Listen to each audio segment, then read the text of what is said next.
Hello everybody, good morning, welcome in Chemnitz, the unknown city in Germany, but maybe in 2 years the well-known city. And we are very happy, I'm very happy to present you my boss, our General Director, Dr. Dietrich, welcome this morning. And we are very happy to, let's say, conclude our project where we started in 2017 to think about it. So it is a long way, and now you are coming, we are all here. And let's have just 2 days, very fruitful, very creative meetings, talks, and to get home tomorrow all inspired to see what you can do next. Ich gebe gerne weiter.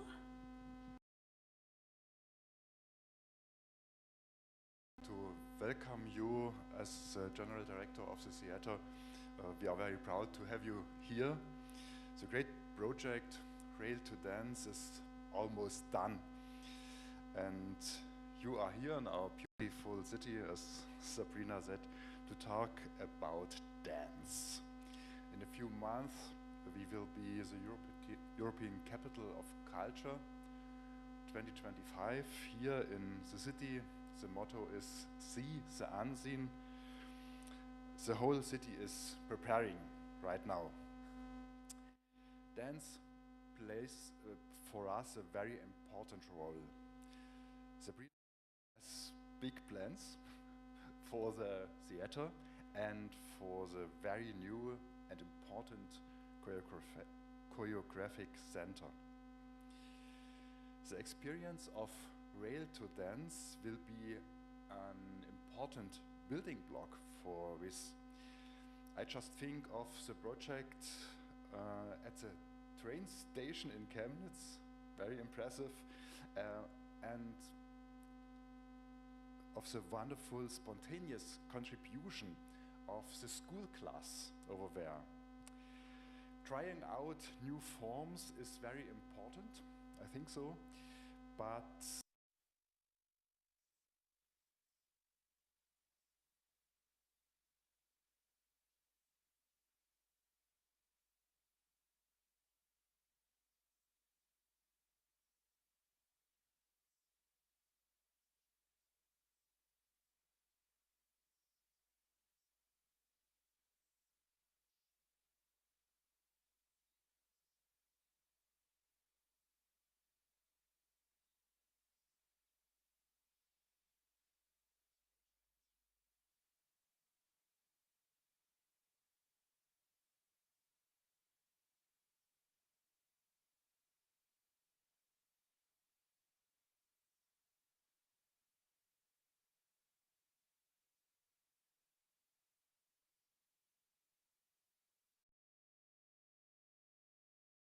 work.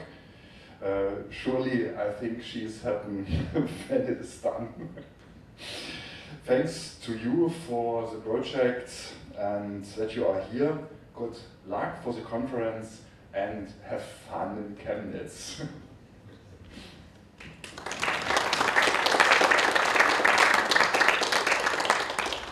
Thank you very much for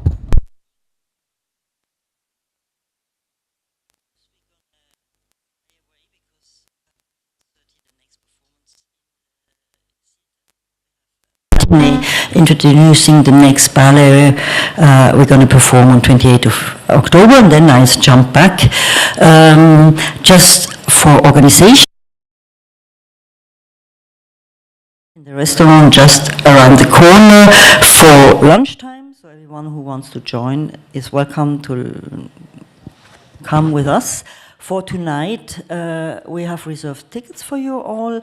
If you still have friends or someone who wants to join, come to us, to Adrian, to Misha or me. And now, let's go. Anna, welcome.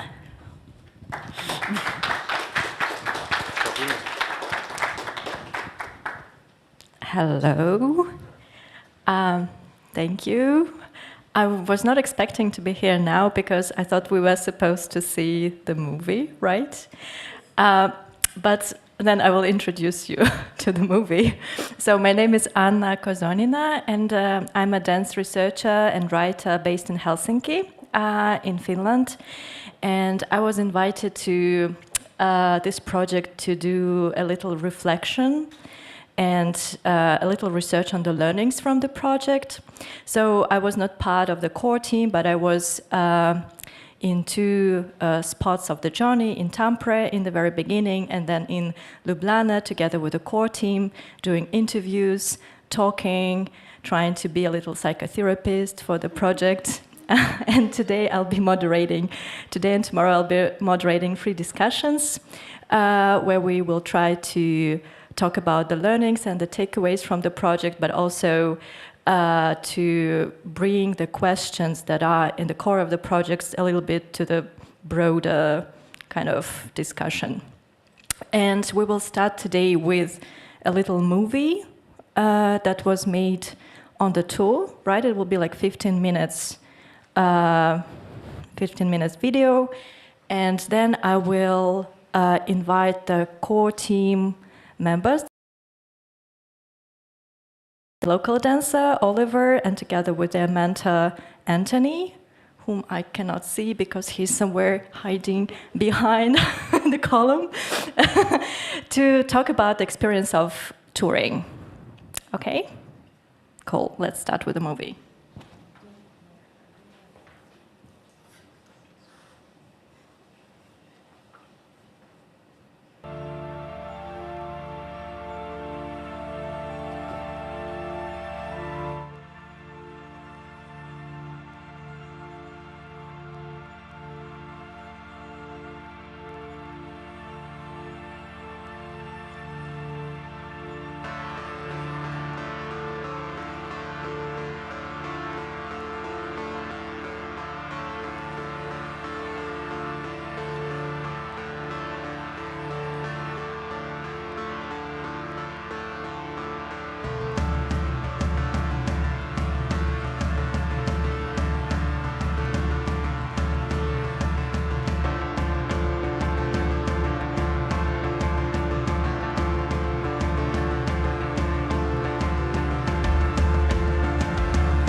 Rail2Dance is a European project that's a collaboration with 4 organisations from 4 different European countries.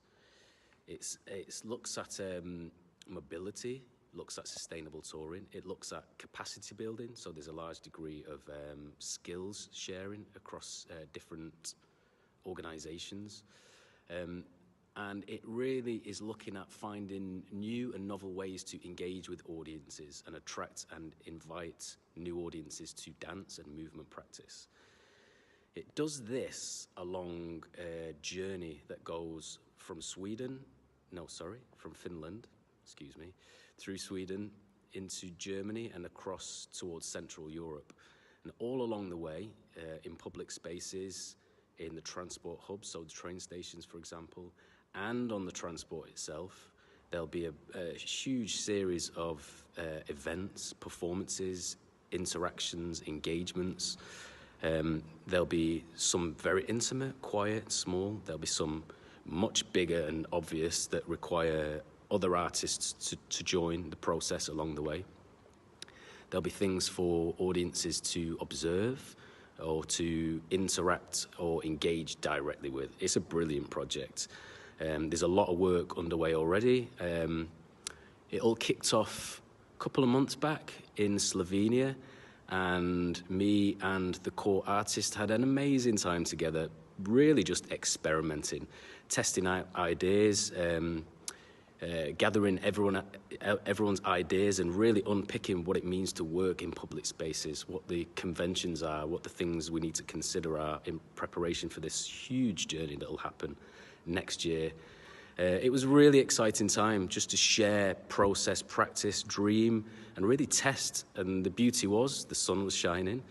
So we were out a lot, testing absolutely all sorts of ideas. So we had an immediate sense of things that might or might not work with audiences.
Okay, so we had a chance to have some impression of what it has been. And I would like to invite the core team dancers, as well as Oliver and Anthony, to talk to me. Don't be afraid, it's going to be fine.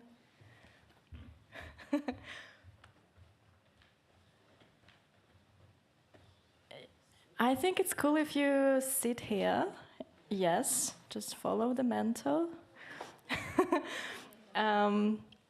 Yeah, so it's going to be really informal, so don't get stressed. And I would like to start with maybe a little introduction circle, but because I'm not sure that everybody knows, especially people who are watching us online, who you guys are. So can you just say your name, where you're based, and what was your role in the project, please? And we have another mic that you can pass to each other. Hi, I'm Anthony Misson. I am co-artistic director of Company Chameleon, which is a Manchester-based dance theatre company. We have a touring company, we have a little theatre, we have a lot of studios and do a lot of artist development work, work with young people, we do things in prisons, we do lots of work in schools, all sorts of different contexts. For many years, we've developed a good international profile for outdoor performance, which is what led me to be involved in this particular project. When we started talking about it, which was so long ago, we were also a project partner, but then, of course, we left the EU, so that meant sayonara to my role in that capacity, which was kind of annoying. But thankfully, I was kept involved, part of the ongoing discussions about the project's development, and in the end I became the mentor for the artists, which meant preparing a framework and kind of setting the ground for what we might do. So there was a lot of preparatory stuff way before we got going and before these guys all met, and I was part of the development of that. That's the short version. Thanks. Mm-hmm. Hello, hello. My name is Maria Naidu, and I work as a dancer and a self-producing choreographer. I live in the southern part of Sweden in a city called Malmö. Hello, I'm Laura Chambers, and I am currently based in Tampere, Finland, and I was part of the core team in this project. Hi, I'm Alia Lackovic. I come from Ljubljana, and I was also part of the core team. Hi everyone, I'm Patrick Riipinen. I'm also based in Tampere, Finland, doing like as a freelance dancer and running a junior company. And then I was also part of this process as a co-artist. Hello, I'm Oliver Essigmann from Nuremberg. I was like the producer for the Rail2Dance in Nuremberg, and I danced also with them. Started in Chemnitz for the workshop and Zwickau, and then we moved over to Nuremberg together and performed there. Yeah, you can just keep the mic because there will be the questions. So I wanted to start because you had such a long, like you had such, well, the project had a long preparation kind of history. And then there was, so it started with a kick-off residency in Ljubljana, where you were testing ideas and also thinking about which aspects of performing in public spaces should be considered when we go out of the theater box and stuff like that. And so then there was a long period of working on your own and only connecting digitally before you started the actual tour. So I wanted to ask you, it's a little bit of a expectations and reality question. So what did you learn from your real encounters in public spaces with the audiences, or I don't know, with passers-by or with partners or with, I don't know, the cityscape or whatever, that went beyond your considerations and expectations? something that you did not expect and something that you really were surprised to public space, whatever comes to your mind.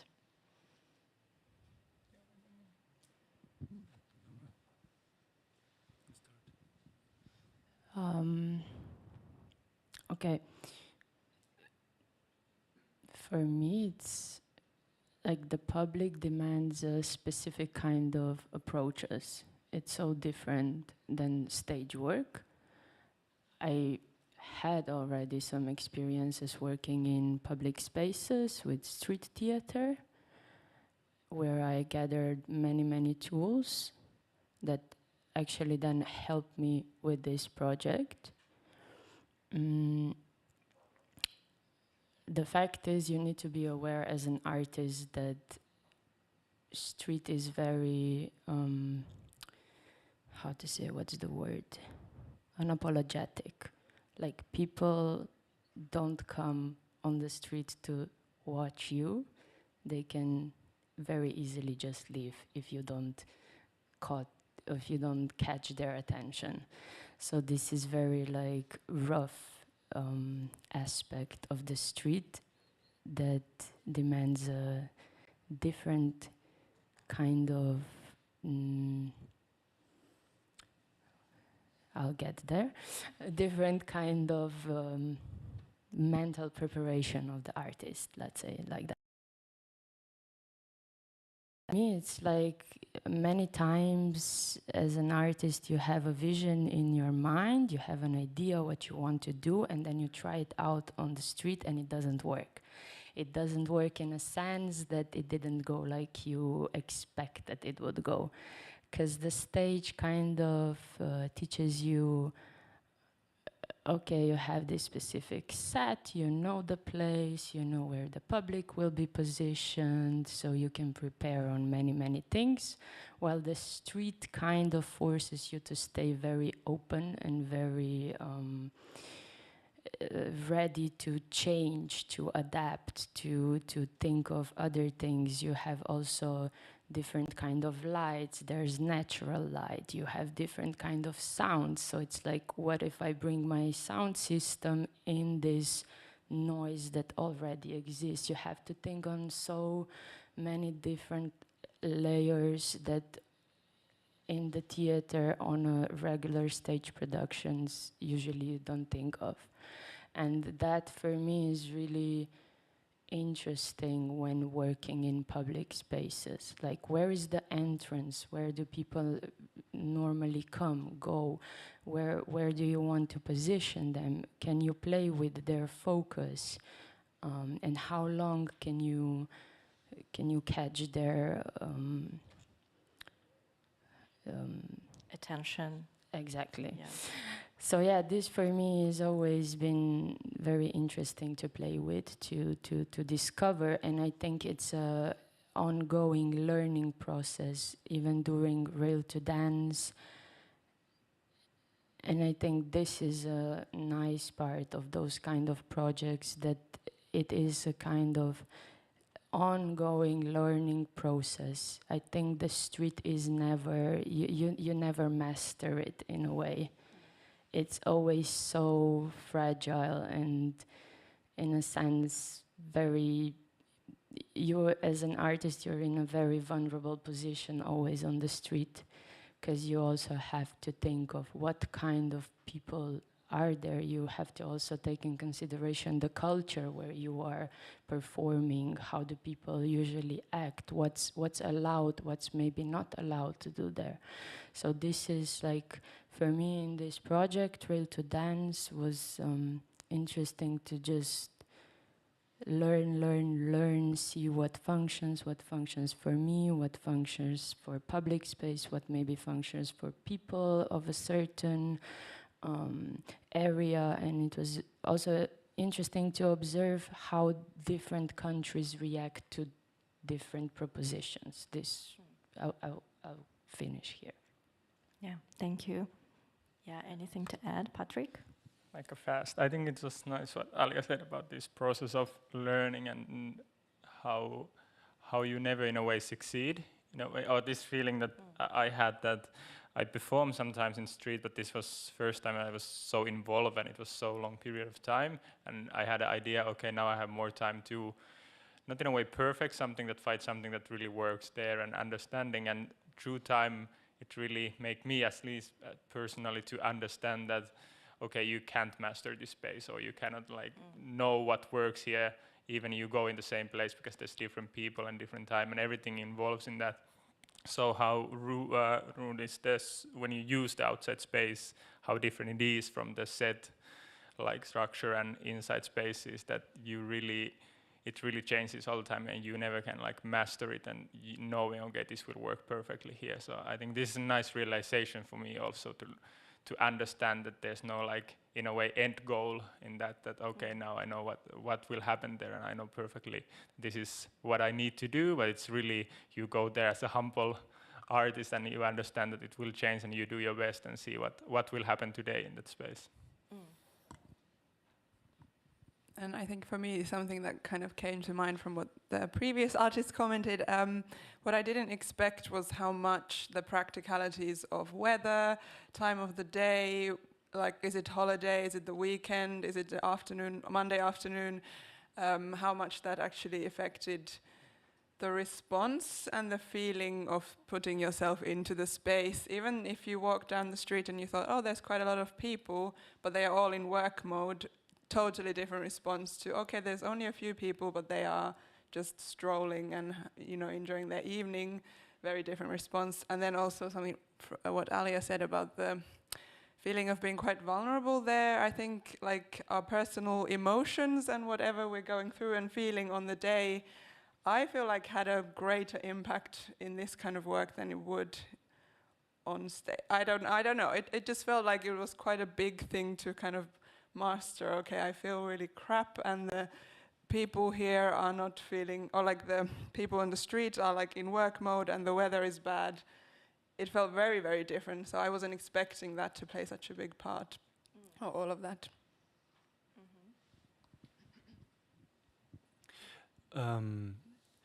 What was also really cool was that we, for example, in Zwickau, how we interact and connect the space into the performing. When we jumped into the fountain, suddenly, we just had the idea because it was such a hot day, and then we just performed in the fountain, and this was so spontaneous. I loved it, this moment with you. And but also in Zwickau, there was I remember, I think it was in Zwickau, there was one lady, she was really annoyed with us. Remember that? And she was not attacking us, but she was attacking us with words. She was really, what's going on here? Why you are doing this? And she was so disturbed from us.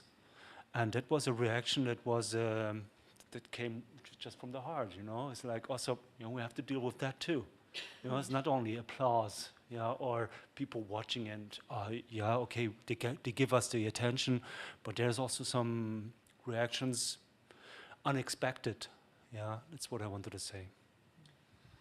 I just want to add this exact moment that you described was also in a way a big gift, because it happened that the lady was annoyed by what we are doing, and she had many questions, but at the same time there were two ladies with kids observing us, and actually they started to fight between each other. So it was really nice, because we had this one spectator that was so unhappy with our presence on the street, and then we had another couple that kind of stood up for us and said like, but this is art, you don't understand it. So I like this aspect, and this exact moment I really remembered, because it triggered like the reactions between audience, not just the artist and somebody who's watching, but also between the spectators. And that's, I think, a great success working on the street. And I think it's very interesting what you just mentioned, and I wanted just to, what I'm kind of picking from what you said is, the first thing is that when you're bringing something outside the theater, then you are becoming aware of the ecosystem you are in. And because we're also trying to bridge it with like ecological perspective and like an environmental perspective, I think it becomes really obvious how art can be really not just caged in this little box and like creating conditions for itself, which is also very important. But when we're coming out, we're becoming much more entangled and aware of this kind of environment, like social, political, the environment of the restrictions we are in, which differ from place to place, that the weather and the weather conditions, like this kind of modes and speeds of people's moods and people's routines are becoming part of the artwork. And this kind of vulnerability that you are mentioning and this kind of porousness of like how the artist's body becomes also like a tool to maybe learn something about the audience, the people you are interacting with, these kind of conditions that you have to have in mind. And another thing about the reactions is actually when we are in the theater space, we are really like lacking this kind of discussion with the audience. Usually it's very structured in a way that there is somebody talking with the artist about their artistic goals and like path and plans and stuff like that. So we don't really collect a lot of responses from the audience, so we don't know much about them, maybe outside the numerical information that we have, so how many tickets we sold and something like that. So, and it felt like a very interesting way of learning about how to encourage people to participate, how to work with their irritation, like how to bring it forward maybe. So I was wondering, like, were you thinking about how could you like incorporate this feedback in your work like further? Or like maybe if you're working as a like choreographer, or like if you're interested in audience engagement, something like that. So working with this irritation, working with this immediate reactions, with this vulnerability in space. So what did you learn from this aspect, like that would contribute to your work?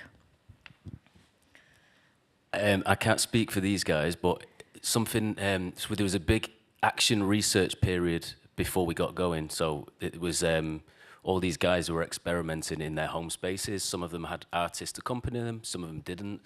And it came up quite a few times, this feeling of exposure and vulnerability, and suddenly testing something that was unfamiliar and having an emotional response or feelings or discoveries that were really new about how people were or were not engaging with what they were doing.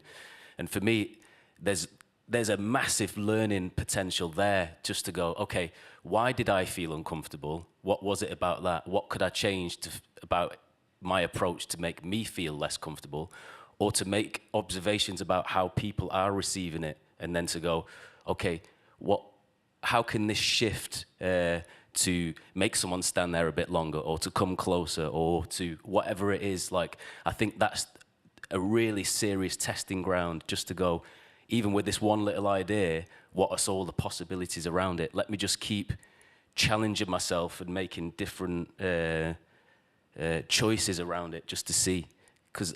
And for me, I found that really exciting as an idea, to go, there I can make so many discoveries about me and about people within testing. Sorry. Yeah, any other responses? Well, I'm actually coming from the ballet company world, yeah. So that was or theater world, and this was very protected. It's like a golden cage, I call it. Was my golden cage. I was extremely protected. If I say I'm a dancer, the society reacted in a very, very certain way, yeah. So like distance, but also like give me the respect. And But on the street now, what do they know about me? Yeah, they don't know me, and they see me and they react. And I find this a very exciting moment, like this moment with this, what we just talked. And so many things can happen there. We did this line dance for Maria, and then suddenly some people move in and they try to join with us and learn the step. And that's why I liked it very much to do this, because it's for people easy to join. Yeah, and that's a important moment when they decide, yeah, I want to join inside of the dance. And yeah, that's all experiences that I take from this Rail2Dance now. And Nuremberg is a very difficult place because the people from Franconia, they're very reserved and they're very distant, and they don't show their feelings so strongly. Yeah, they don't smile very much. They don't make jokes. They don't dance on the street. Even they have big festivals, but they don't do anything like that. And so I was very curious about the reactions when we arrive and did on the big square, the main square, this dance. And suddenly there were these chairs. I never saw these chairs before on this main square, and it was a perfect playground for us to improvise. And okay, there's some people join in with the line dance. Well, this is not. I was a little bit disappointed about the reactions in Nuremberg, for example. Yeah, that people ignore us. It's at a point. Yeah. Then I liked more the reaction in Zwickau. You know. I think what's interesting about that is, like, people are different all over the place, and I think it, as well as what you're doing, it's always good to go back to what's the purpose? Like, what are you trying to achieve, or what are you trying to transmit? Is it something to entertain, to inspire, to educate, to challenge, for exercise? And I think different things will land in different contexts, and I think it's always good to just rewind and think about that. Something might work really well here and fall flat on its face there. And I think for me, that was a huge discovery within all of this, because, like, for example, I started making outdoor work because there was people like me that will never step foot into a theatre, and it was just, it's not for them, where I grew up. So then I was like, this stuff is amazing for me. I'm sure people would be into it.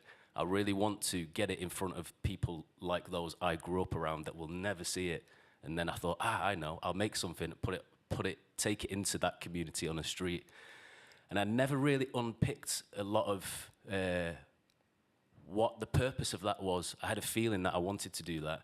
And what was really nice for me in this process was kind of forgetting everything I know, and then in considering the what, why, when, where, how, all the possibilities, and then what the purpose might be. Suddenly, like, there's an infinite number of possibilities, and for me that's so exciting. It's like, okay, it could dance, movement, it could be this, or it could be this, or this. Like, it's endless. And for me, that was really nice to go, wow, like, the doors are wide open. It can be so many things. Yeah, I wanted also to, I'm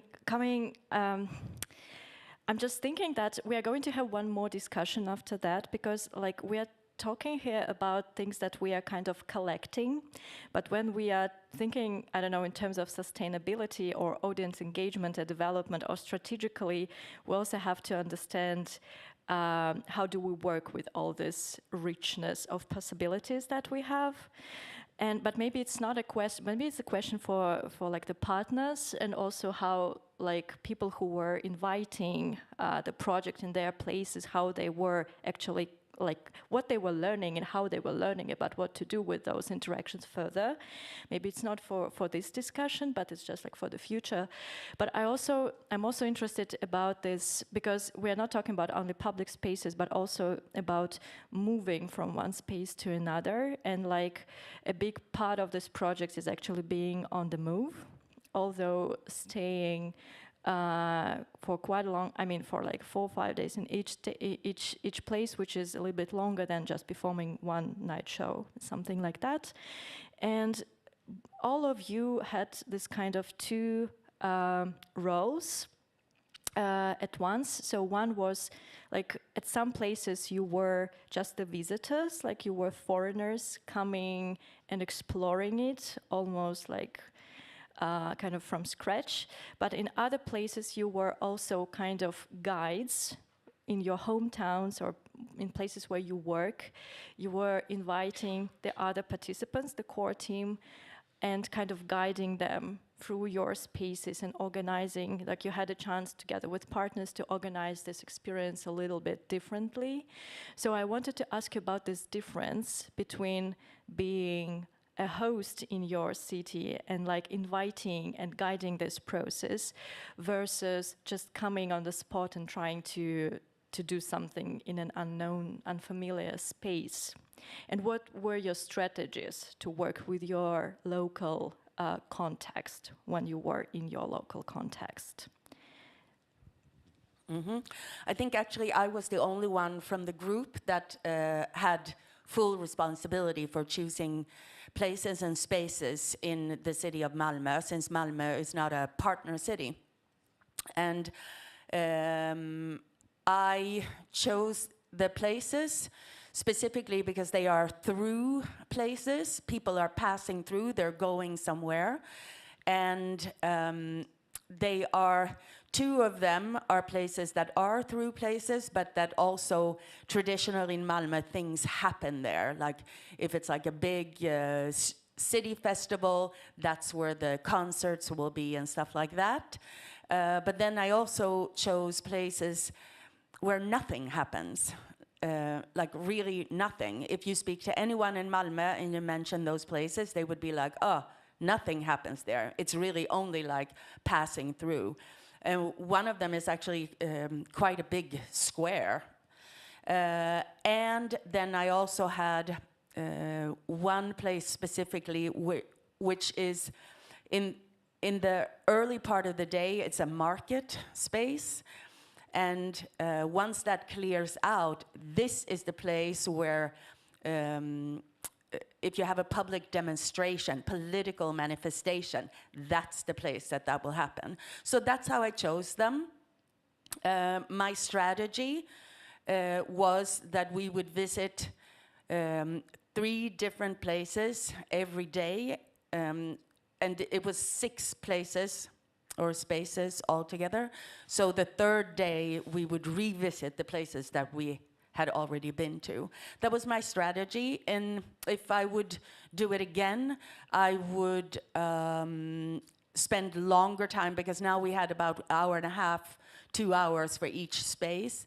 I felt that this group would have enjoyed it more to maybe work like 4 hours in one space. So that's the thing that I would have made different.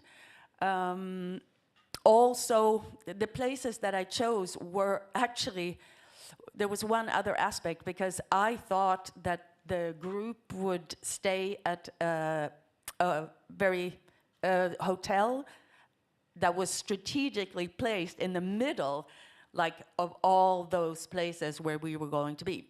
And then the hotel was changed, so my strategy, that kind of went out, but I don't think you knew that. Also, I wanted to just briefly say something about before, because I've been working in the public space for about 20 years, and I've created work, you know, site-specific. I've also made instant choreographies. I've performed my own work. I've performed in other people's work. So for me, there was nothing surprising. I mean, I had a lot of knowledge about meeting the audience. I was aware that, you know, things can get aggressive which is also something that I addressed. But so that's why I didn't say like anything before, but now I said it anyway. Yep, that's it. But what did you discover then? I mean, you are dancing in the street, so it will always be new. You have, I mean, for me, it's like a heightened awareness, but I feel like I have to have that even when I'm on stage. You know, but you have to maybe be even more aware of things. I mean, I'm learning every day, everything about life. I'm learning what it's like to hold a microphone right now. But I didn't, like, there wasn't like I really learned this. But you also have to understand that I've been doing this for 20 years. So I have a large tool bag, but I still think it's fun. I mean, maybe that's a big learning thing. Like, I find it fun and interesting. That's why I keep doing it. Mm-hmm. Yeah, about like, yeah, let's continue also like about your experience of being a host and like being new to the place. Yeah, okay. To me also, of course, it's really different to being hosting and being your hometown than being in the other place. And you also, we had the chance to, in a way, practice or try stuff in the place so you are already familiar with it. And this also, after this tour, I realized for me personally, it was really nice that, because everything else changing all the time, so I would be really interesting to actually have a lot of time in the same place, like multiple times. So now we had like really, of course, it was somehow the idea of the tour as well, that we're touring a lot, but in outside space, it's really nice to have a lot of time because everything else is changing so much. So if you staying in the same place longer, I would feel that I would get so much more information how about things works, because then something is stable at least, because everything else is moving. But of course now we had as well us moving on top of everything moving, so it was really a lot of things happening. So this like multiplied in a way when we were in the new city. That was new for me, and we were there just arriving there, trying to figure out what to do, and then everything else was changing, people were changing, atmosphere, everything, so it was really a lot of information. So definitely somehow easier and clearer to be in the space that you know, and you somehow know how the people react. You are familiar with how the space works and how the people work there, and you've been there a lot. So it's definitely a big change to go on a space that you don't know and other people are hosting, and you basically follow and try to learn at the same time as you perform or share. So there's multiple layers happening at the same time as when you are in your own place. So I definitely feel it's interesting, and it's also much more challenging to be in a way following than being in somehow structured and knowing that this is where I am and this is I'm used to be, let's say like that.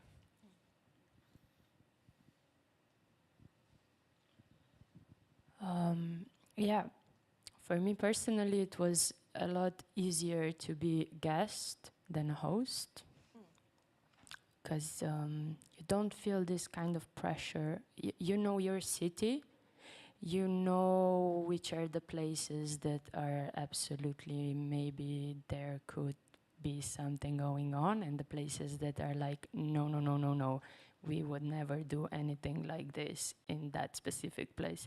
We had this, it was interesting because we were actually 2 times in Ljubljana all together, like first time in September and then at the end of our tour.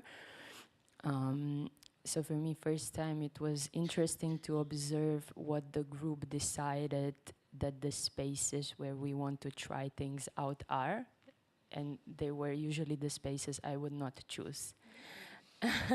Coming like from that city. Why? How do you think? For example, what's the difference? I mean, like to put it a little bit on higher level of understanding. Like what is this difference of perspectives? Like what is the essence of the difference of perspectives, in your opinion?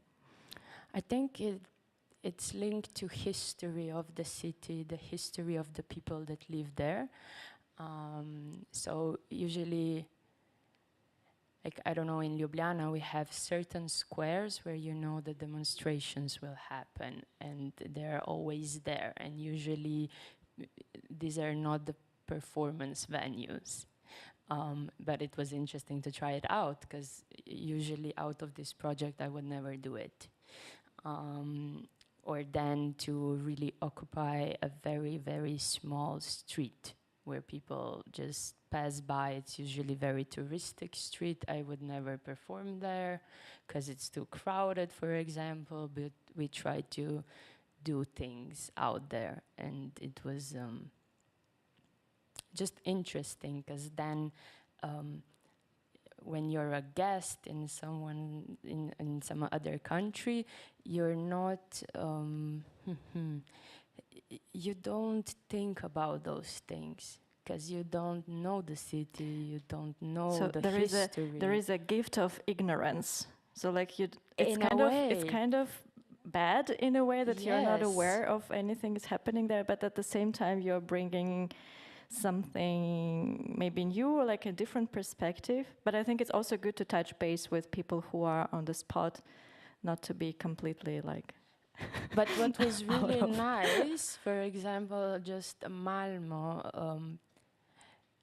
this was the moment I started to think, because Maria, for example, chose one very, I would say, ugly corner of the city. Like, it was in front of a shop.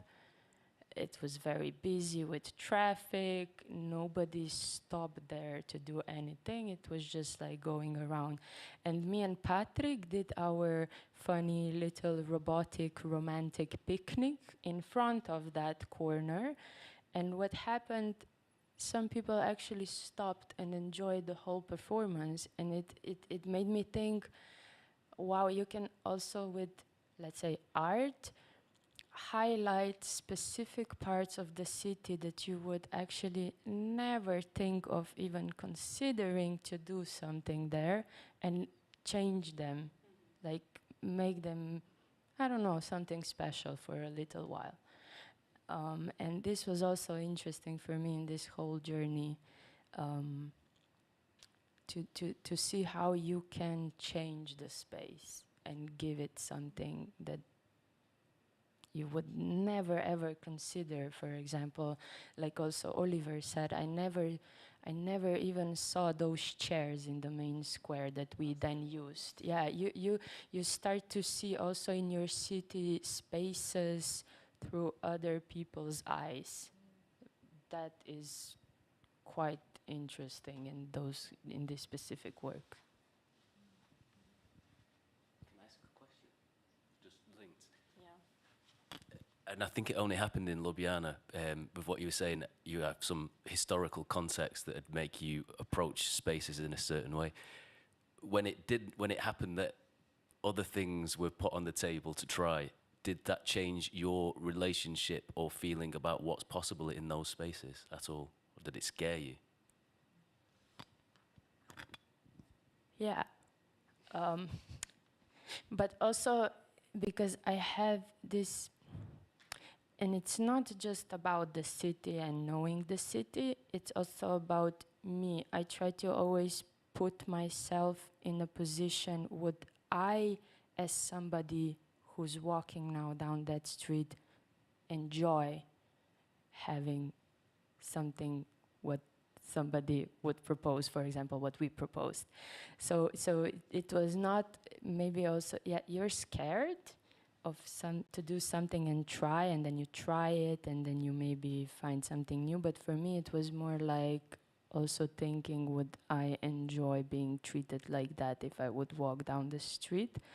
And sometimes it was a no, and I think it's also was a good learning process to then for myself say, this I don't want to do, and I don't want to try it because it would make me feel uncomfortable on the other side. But some things you're like, okay, let's just try it.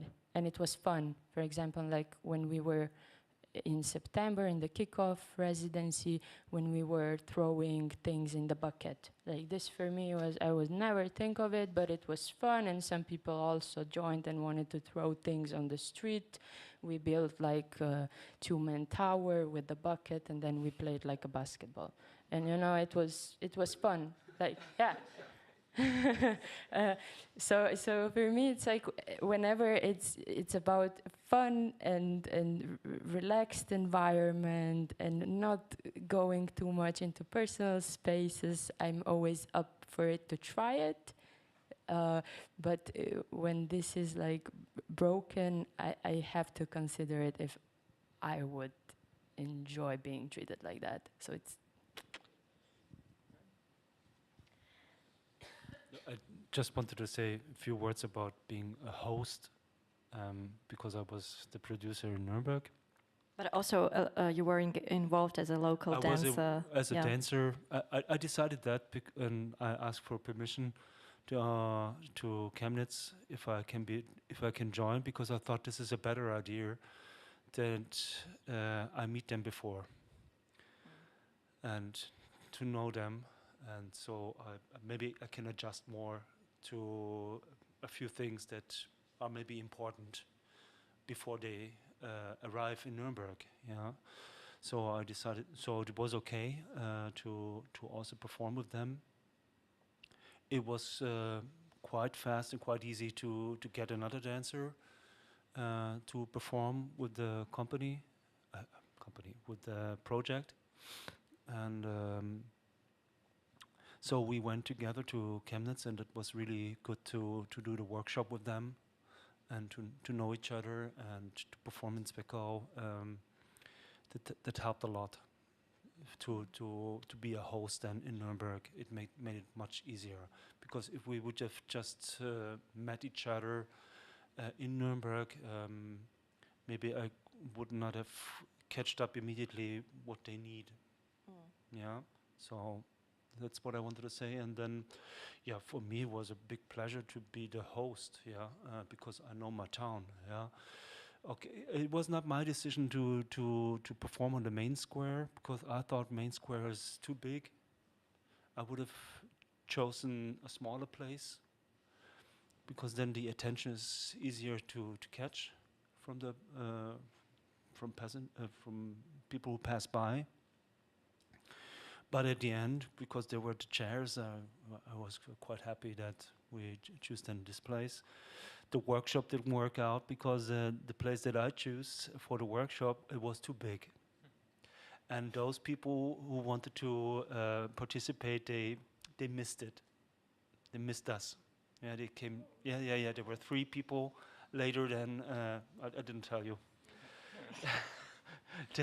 They missed us. Now all the secrets are getting revealed. This is the time and space. It's such a pity. Yeah, it was bad weather. Yeah, so we didn't have so much patience anymore because it's so windy. Yeah, it was a pleasure to have you in Nuremberg. Yeah, I also wanted to ask you about this experience of being on the move for such a long time, because like in theory, when we're talking about slowing, touring and taking trains and ferries instead of planes, we feel that it's so, from the production side, it's when we're experimenting with this greener means of transport and touring, but for people being actually on this tour, that there is a lot of pressure and a lot of tiredness that is actually building up in the body, and like from the perspective of the dancer who is on the road, also in a company of almost unknown artists, and you haven't been working together before, so how did it and it's like another level of uncertainty that is coming on top of a lot of vulnerability and uncertainty of working in these unfamiliar places. So I wanted to ask you, like, how did it feel to be on the road for so many days, and how did you manage to, and we're now getting into capacity building, but from the perspective of the dancers and artists, not like the partners, and we will talk about it later. So how did you manage to cope with this amount of uncertainty, this amount of pressure on your body, and like this kind of schedule? Yeah. How did it feel? Maybe it was fun. Yeah, of course, it's all of us definitely have like personal opinions and experiences, and somehow similar as well in some point, of course. Yeah, of course, it was like physically for me it was quite okay. I didn't feel like heavy in that sense. So the traveling with trains was somehow actually easing off. I feel like it was really like nice resting between the stuff. So it was totally fine to traveling to the trains. It didn't feel like a hard or heavy thing to do. Of course, mentally it's a long time. In the same time, it is not, but it's quite intense. Of course, we are together basically all the time and traveling together, and there's a lot of interaction, and then creating from basically from nowhere at the same time as we're using stuff. So it's all the time like this feeling of giving something from yourself, and then of course we didn't know each other, so that's also takes a lot of more energy when you start to try to get to know people at the same time as creating with them, and we have a lot of different ideas and opinions and stuff, so we have really different backgrounds and different ideas what we want to do, and all of that, of course, it's a gift in a way as well. It gives a lot of different angles to go to do art that we do, but at the same time, of course, it takes a lot more energy as well when we have these opinions and we have these different ideas and different ways to live in general and be. So it's it's really, it was tougher than I expected, definitely, but at the same time, I'm really thankful that it was tough. You know, that this is how I feel I learn more than it would have been easy. So now when I'm like reflecting it later, I'm really grateful that it was tough, especially at least for me, and I needed to push myself. I needed to think about and take time for myself to think what happened and how I should get affected by this and how I should react to this and everything. So it was really great, like learning experience in many ways. In that, through this traveling, through this creating together with new people, being in the new spaces, being in the new countries, and all of this. It's a like, yeah, there's a lot of info to handle, let's say like that. I just wanted, before you proceed with your impressions, just wanted maybe to throw a word care into this, because when I was talking to you personally, and we had like this extensive interviews, like all of you were talking in some way about how this kind of experiment of being together for such a long time in an unknown setting that brought this question, like what are the practices of self-care and care for each other that we are building, that you were not really considering or discussing beforehand, because it's a little bit tough, it's a bit hard to predict.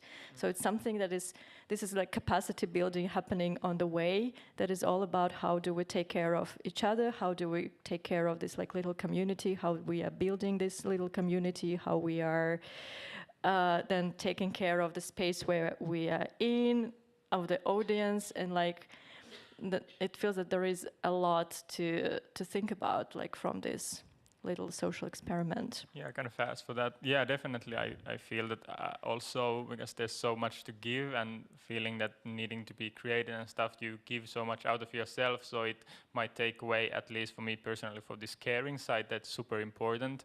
And now reflecting later, would have wanted to be more in this sense of caring to other and myself as well. I think it would have been making things easier to have somehow to direct the energy more also in that sense of caring for yourself and caring for others. I don't say that I didn't do it at all. I feel I did my best at the moment, but now in the later, and if I would do it again, I would definitely give much more effort and like meaning to of this, that because this would make everything else also a little bit easier.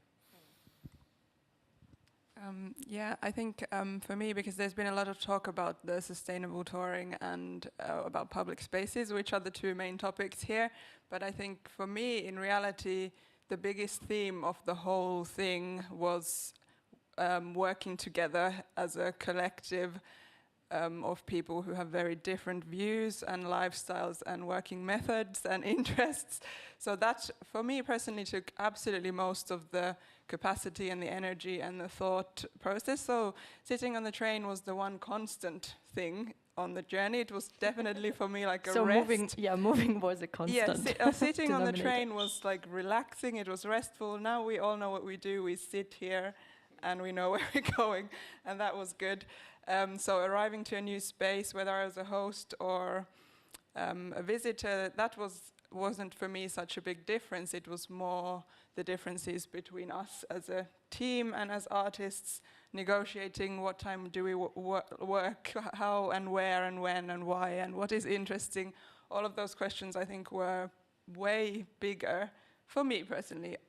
Other people might disagree. So like being on this journey, say we had like a show, like one show that is pre-rehearsed and we go for 40 days and perform in all of these locations. Maybe the train journey would have been more of interesting, how does that affect us on this journey, on this tour, instead of flying into each city. But for this process, it felt like the train was the easy part. That was like nice. It was relaxing. So I don't know. It's just for me that was unexpected, that it was kind of flipped on its head. Yeah, thank you. Yeah, I also actually enjoyed touring with the train, and I thought like, oh, that's how we used to do it. You know, we didn't used to fly everywhere. Like we used to take the train. Or there's also been, you know, the tradition of bus tours where you have a bus that you get off and on for 30 days. So I've done that too. I was a dancer and I was a choreographer in this project, but I also had an additional task, and that was that I was kind of the tour leader. So my responsibilities were to make sure that the group got from one place to the other, which in this case, and I've done that job, and I've actually had like more extensive tasks to do, but this is what I had to do here. And I have to say that this group was a very easy group to work with, because very quickly we understood that it's like we're gonna have to do this together. It's easier if we stay calm. So I think it's like this, like we didn't stress to get somewhere. We would instead like, okay, assess, and then we would, you know, go ahead.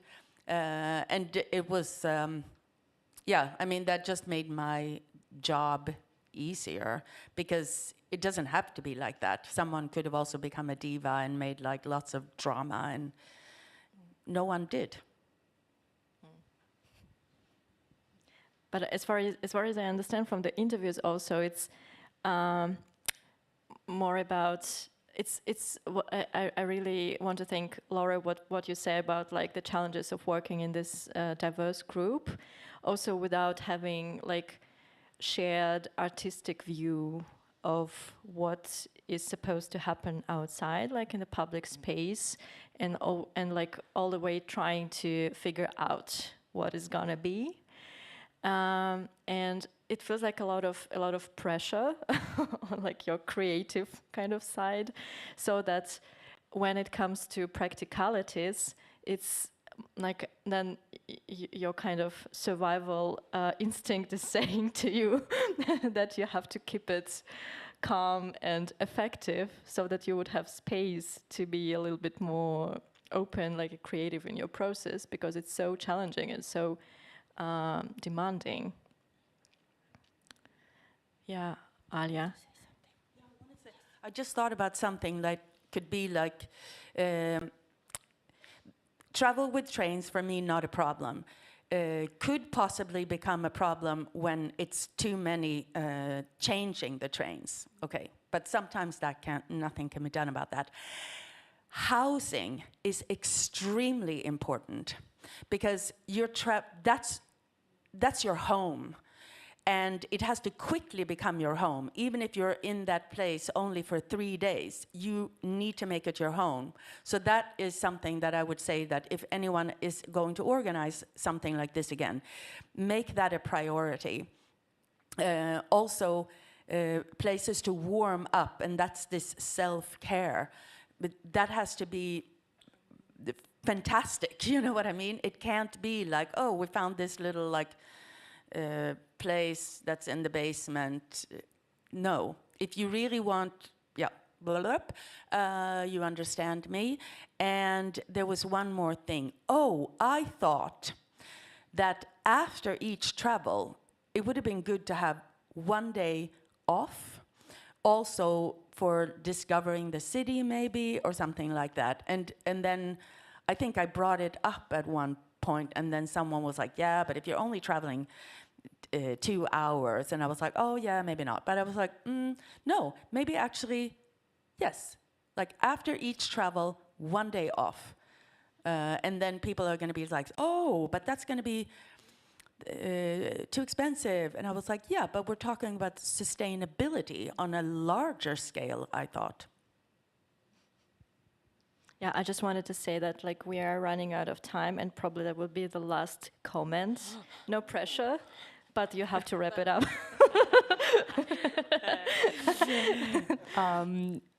Okay, I'm just gonna try to sum it up somehow, also in my head. Yeah, what I wanted to say, this is again personal experience. This whole journey was a lot. It might seem 40 days are a lot, but now looking back to it, it was so little, because you're constantly on the move. We're constantly talking about sustainability, green touring, which like all of my colleagues said, traveling with the train is by itself okay, but as I understood, we were at the beginning supposed to also work on the train, like work on the moving vehicle, explore the possibilities there. And I don't know what happened, that did not happen.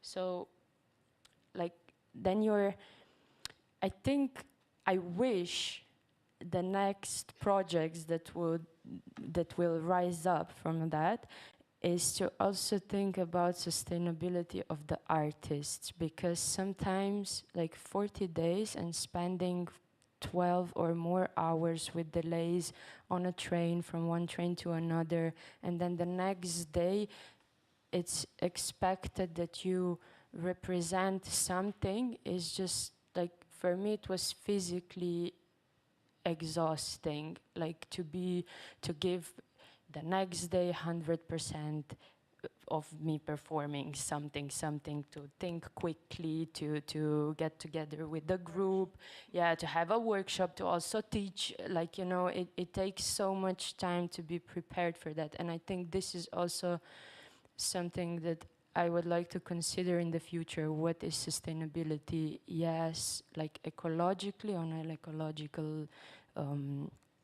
aspect, but also for the artists, like to really don't feel so pressured, to really have time to develop ideas, to really have time to get to know your colleagues, to have time to have discussions.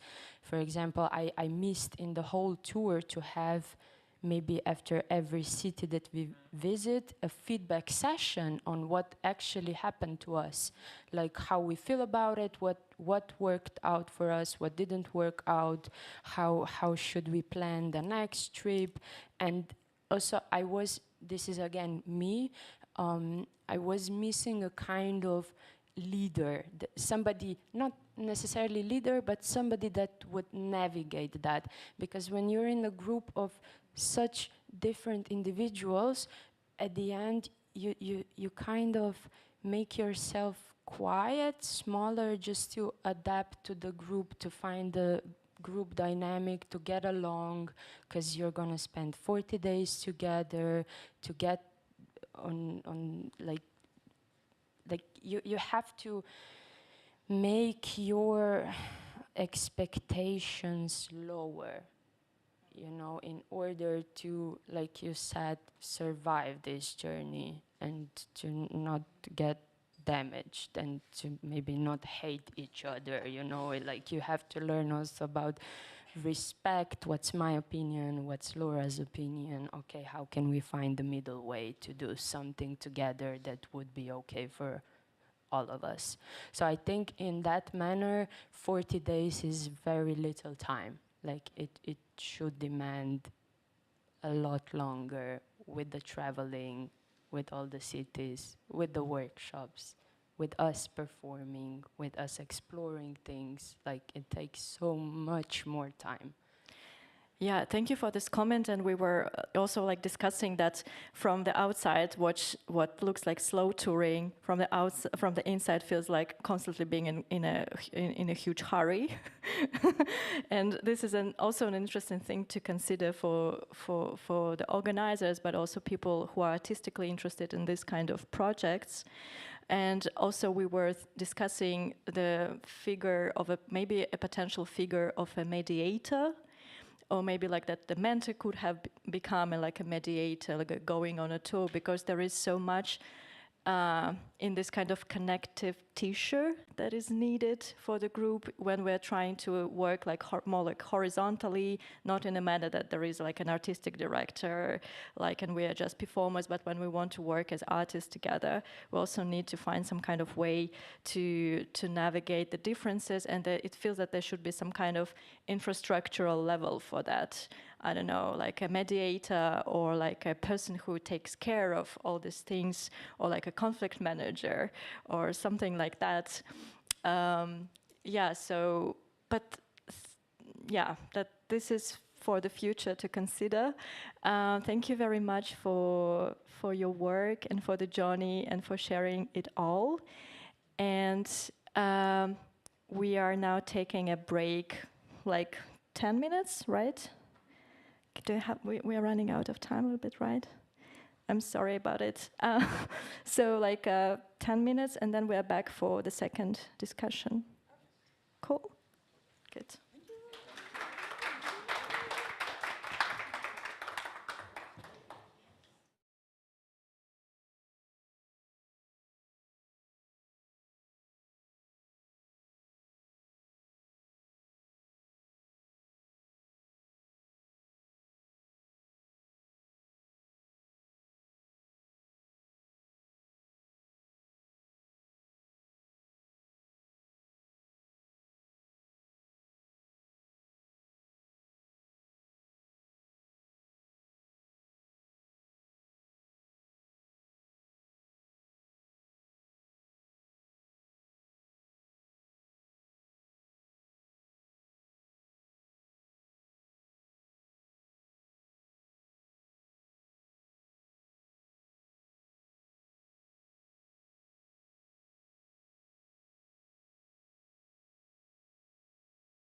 to our second panel discussion for today.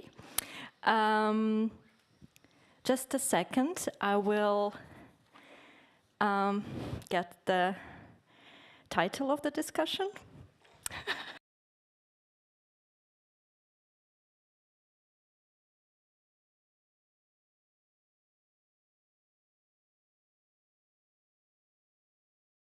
Sustainability, slow touring, and discovering new spaces for dance. And these are all very big topics. And I think our task for today is to ground them a little bit into our practices. Because all the participants here, you have some connection to those topics from different perspectives and different angles. And so the idea is to kind of find the meeting points in between these practices, coming from different positions, different countries, different cities, different circumstances. And I will be also maybe using Rail2Dance as a reference point. So of course, many of you were not taking part in the project, so you have maybe a little idea of what it is, but then it will be like a reference point for us to talk about these broader topics that are all important for all of us. And I will also start with the introduction circle, and I would like to ask you to say your name, where you are based, and what kind of connection to the topic you have in your practice, like just in 2 words. I am Fabrice Guillot, choreographer of the company Rail2Ramon, who is it's a company of a vertical dance company. And in few words about this topic, I don't know. It will come during the discussion. Tell me. But you work in public spaces a lot. Absolutely, since 30 years. Yes. With one tool, the rope. Then perhaps it's something about this topic because we are the possibility to create some huge images with few dancers and few elements like ropes. Then it's a kind of economy of material, and we can sometimes to inhabit some big squares, but with only 2, 3, or 4 dancers to create some big images. Yeah. Thank you. Birgit? And Fabrice company has even toured in our city, Umeå, in the north of Sweden. So my name is Birgit Berndt. I'm the artistic director at Norrlandsoperan. And we are both a venue, but also a place for production and residency. And in relation to this topic, are we working a lot also within projects where we try to strengthen the relation between the artist and the audience, so Rail2Dance. It's for us, when we think about sustainability, we try not only to think about the greener touring or the slower touring. We also try to see, can we meet audiences or local dance communities in different spaces, but also to ask questions about how touring can be more sustainable in a way of co-producing and sharing resources in a different way. Thank you. My name is Katharina Christel. I'm the head of the choreographic program at the Paluca University of Dance Dresden.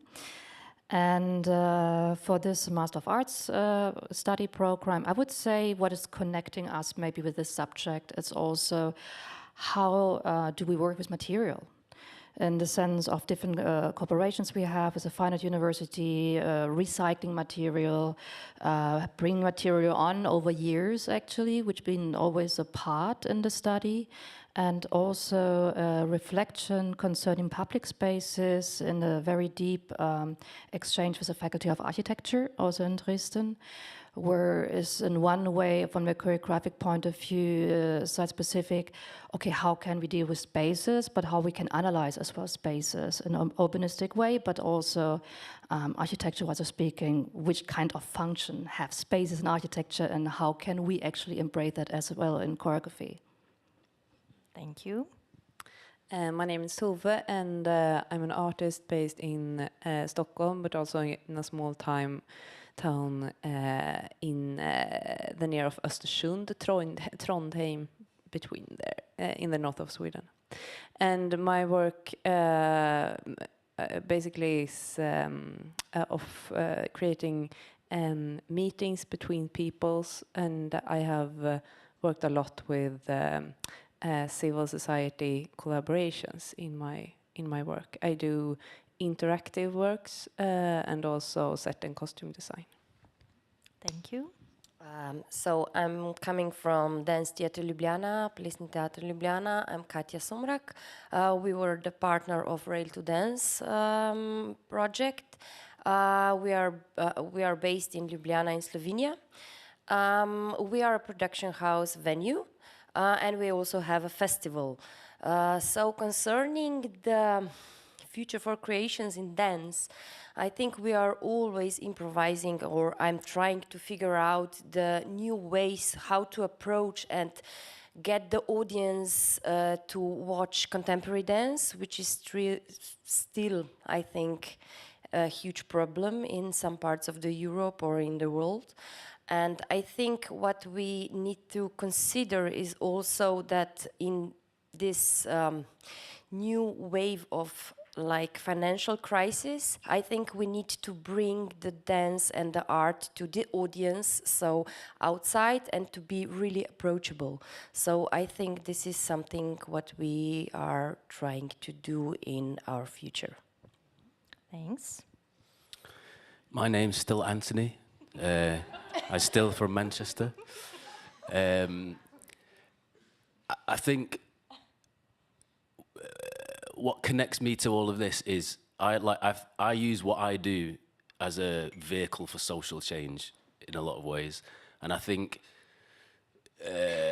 because of how I grew up, and I think there's a perception around dance. It's quite an elitist art form traditionally, and fundamentally, everyone pays into the system, so everyone should be the recipients of things that are produced. And not everyone has equal access to it. So that's why I've really pushed hard. Yeah, we do a lot of all the stage work and it's all really nice, whatever, but it's to make sure it exists in completely different contexts and gets in front of people who might not ordinarily experience it, and experience it for different reasons, whether that's about well-being, like stuff in secure units, for mental health, with restorative justice, with kids, and of course a huge part on the streets. Like it was a total accident that I got involved in the arts, and it's because somebody came into my school and forced me to do a dance class. I would never have come across it otherwise. And for all that it's given me, I feel a responsibility to make sure there's opportunity for other people to engage in it in different contexts. And what better than on the street, in a way. Thank you. So I was thinking that we can start with like a little bit from the distance, well, maybe thinking of a little bit more abstract or theoretical question, and then we will dive into our practices or your practices. So I was thinking, like in Rail2Dance project and also in all these conversations, we are always putting together environmental sustainability and like greener means of production and audience engagement. But for someone coming from the outside, these two topics might feel like distant to each other. What do they have to do with each other? Why, when we are talking about sustainability, we are always also considering these social factors and also the ways we are meeting the audiences, engaging with the audiences, bringing art somewhere outside like the traditional structures. So how do you feel this kind of urgency and necessity to connect these two topics in the current moment?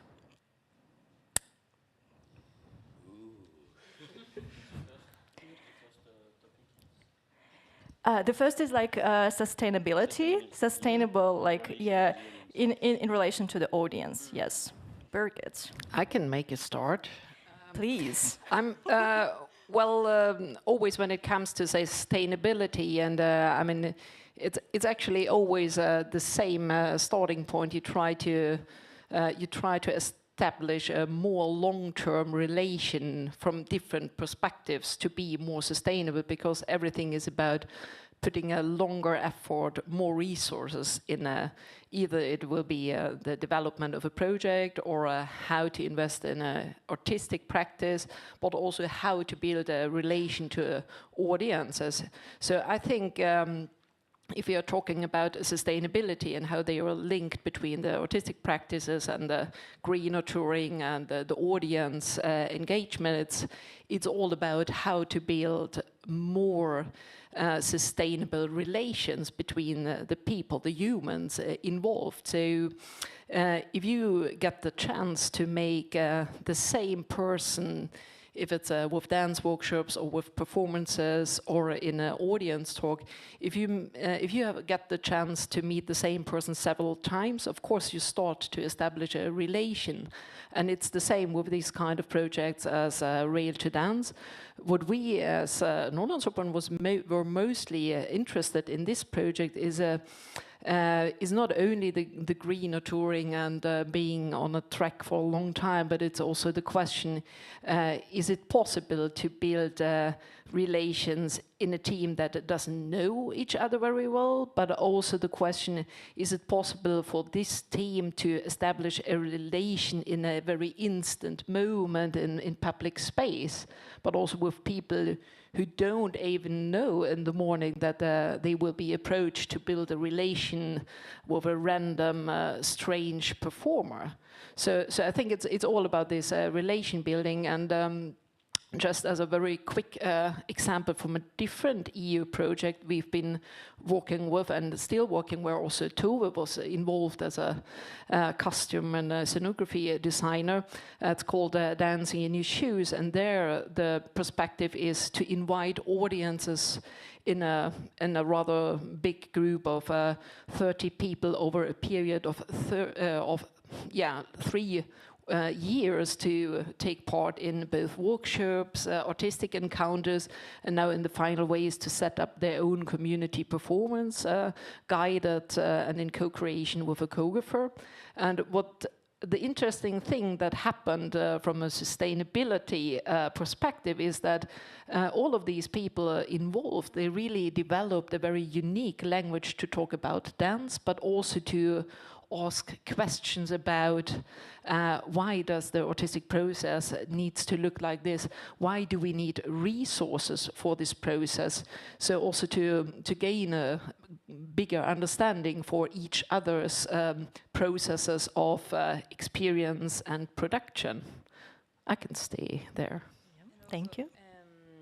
To have a close relationship with the audience and do that as the sustainability work is like the foundation of, I think, basically all the artists' work. We need to like have this relation so other artists will come, and more audience like you or people that doesn't come to the contemporary scene feels invited to engage. So that I think is important. I think just to rebound on what just have been said, I think one aspect which was maybe also very challenging was the travel in the train, constantly new spaces, is actually also taking time in a space.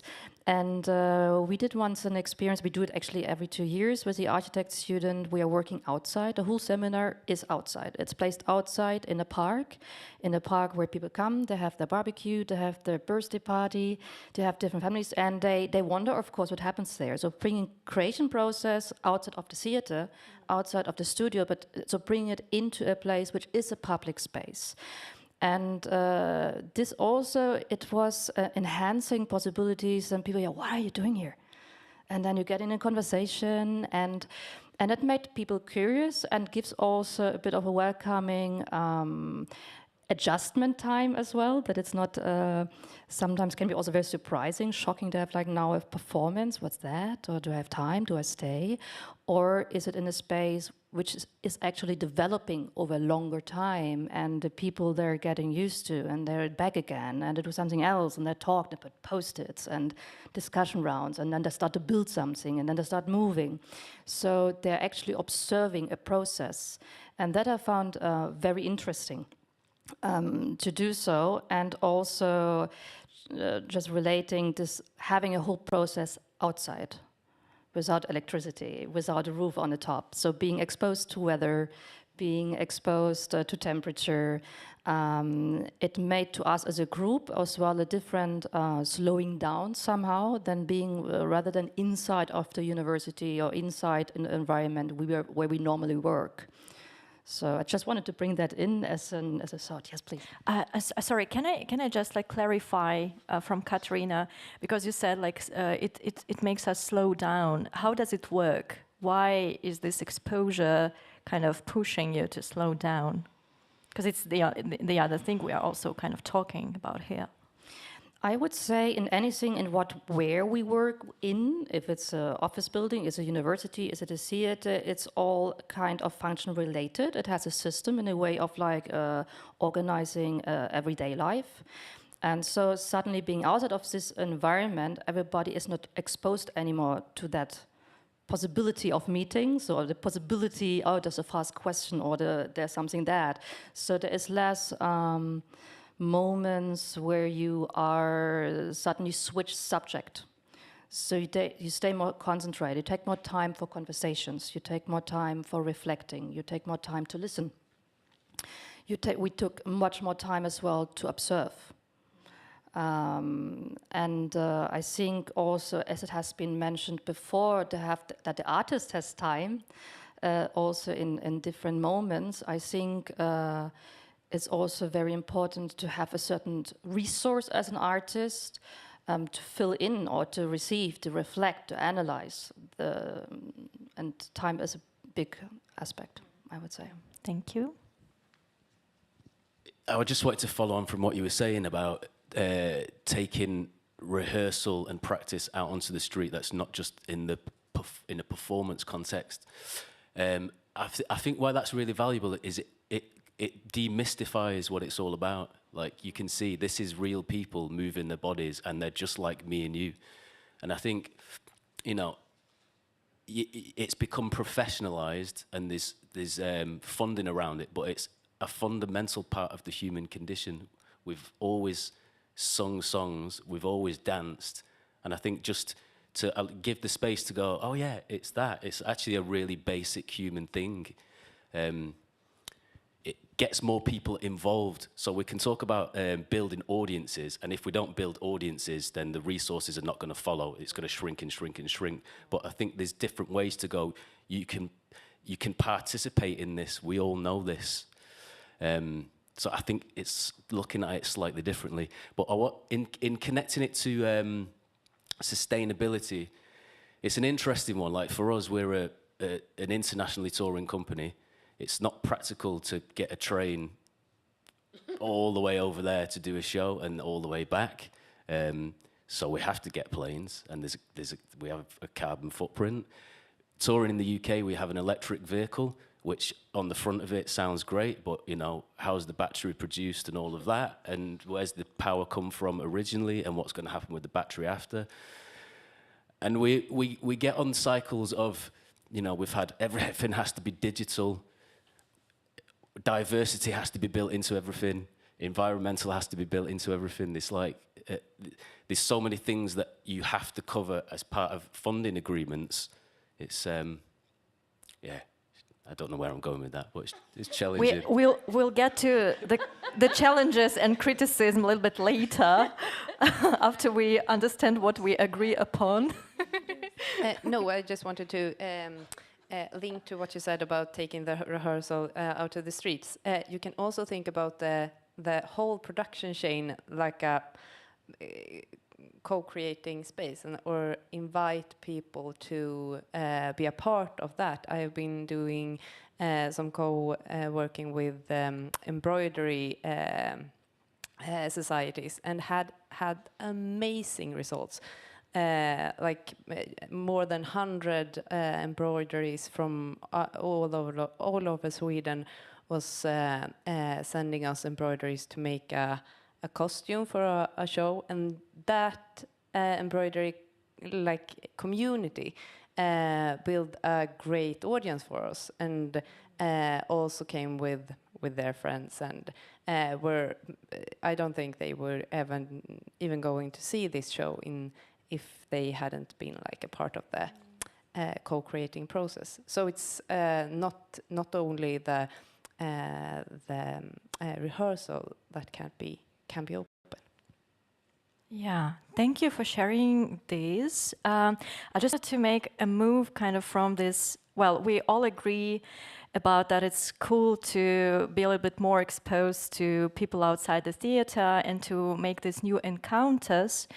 But my question, and the question also that I got from the dancers in Rail2Dance project, is that we are kind of we learned how to create this initial random encounter, but audience engagement and sustainability requires some kind of like methodology and strategic thinking, in a way, what we are doing with all these collected possibilities and encounters, and people who just like got in this, like just passes by who got interested in something like that. And it feels that the artist who is just performing something in the street is not enough to do this work, because there is something that has to follow up after that. There should be some kind of other infrastructure, or I don't know, a person, or like a mediator, or maybe this is the work of a partner organization or something like that, that would actually do the following work, to talk to people, to invite them to come again, to make possibilities for them to express their opinions about what they saw, to engage them like on an emotional level, but also give them tools to engage in the way that they can. So I'm wondering, like, do you have an experience of like thinking of working on this kind of methodologies of working with the audiences that you cut? And yeah, Katya wants to say this. I'm just finishing. Yeah, and like, yeah, what kind of resources and what kind of work is required to make it happen? So what I'm thinking, it's like really going forward, and in last 5 years we really developed some things which was not present at all. So with the previous project, Be Spectactive, which was working with the audience, it was audience development. So we invented like dance draft. So after each performance there were a talk, and the audience can participate, they can move, they can try out.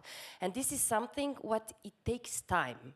So this is also some model which is, I think, quite useful, and we will continue with that. And now we have a certain amount of people who wants to follow, and they want to see, and they want to come to the performances, they want to follow the dancers, they are really eager to know how this is built up and everything like this.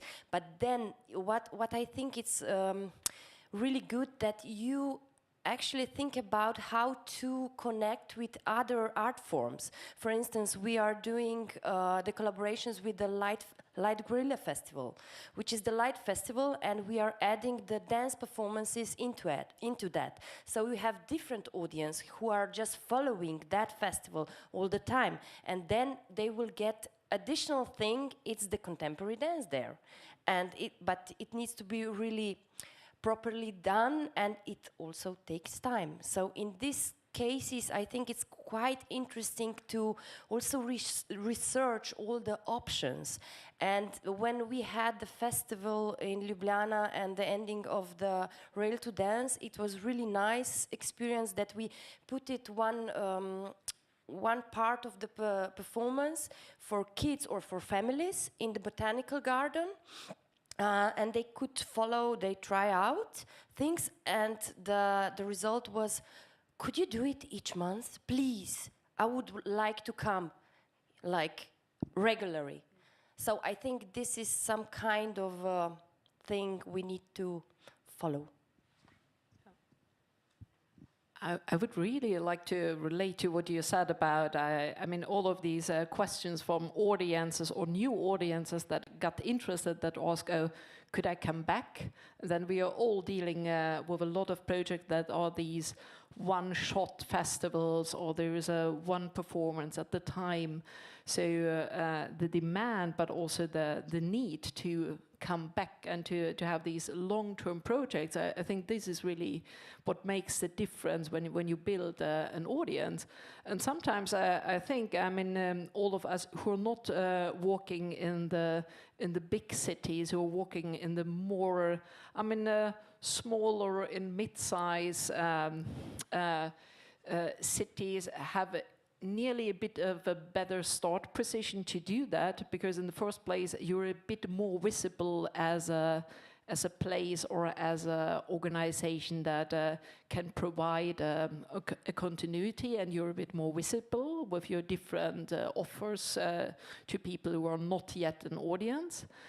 So you have a better position there. But on the other hand, also, if you're operating more in the margins or in a region where you're not in competition with many different other organizations and activities, it's also easier as a person to commit to take part in several activities. But also when it then comes to these kind of activities, I think every time when we're talking about audience engagement, we're also talking about accessibility. It's so important not to jump from being part of a one-time workshop and a talk, and then to expect the next week this person will buy a ticket. Because that's not what we would do if we would get interested in a certain theater or arts topic either. So also really to see the importance of free access to culture in general, and also to make that a priority in all you offer as an organization or as an artist. I think that's also an important perspective. And also with a freelance perspective, it takes a lot of time, and you have to calculate and take responsible of the relationship you are starting. With houses, you can work in a kind of different way, and you have this sustainability of and constant practice in the town and like visibility. But as a freelancer, this is a really tricky question, and it's not for everyone. Guillaume, do you have something to add? Yes, it's really important to have this time some time to come back. We have the luck with the company to have some territories near our place, near Paris, and some districts, for example, some really poor district and really well known, but with a bad reputation. But we have the possibility to work since 10 years, for example, in Mantes-la-Jolie. And each time we come, we spend now 4 weeks a year in that district. I just come back. And each week we work with different entrances. It means we can have a residency of creation, because we like to do the rehearsals in a public space.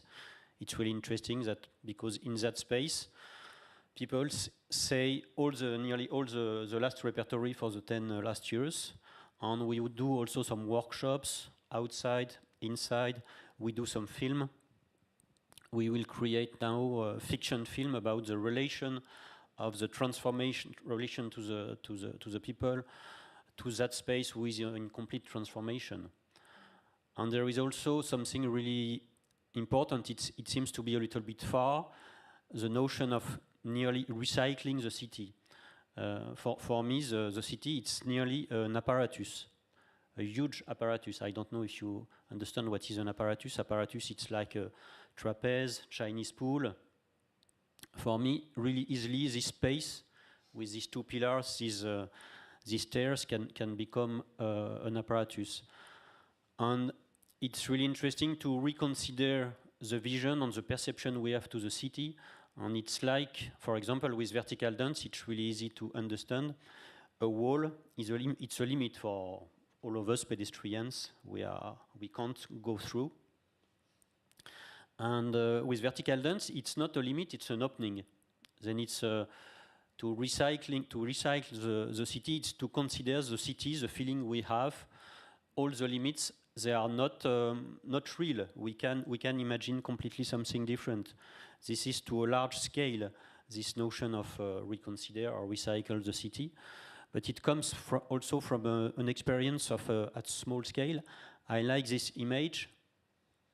For example, we can imagine to spend a week on this little window during the night with lights from the inside. You can create some entrances if you work with the owner, and you can completely reconsider, reinvent, and to create some new stories on that little space.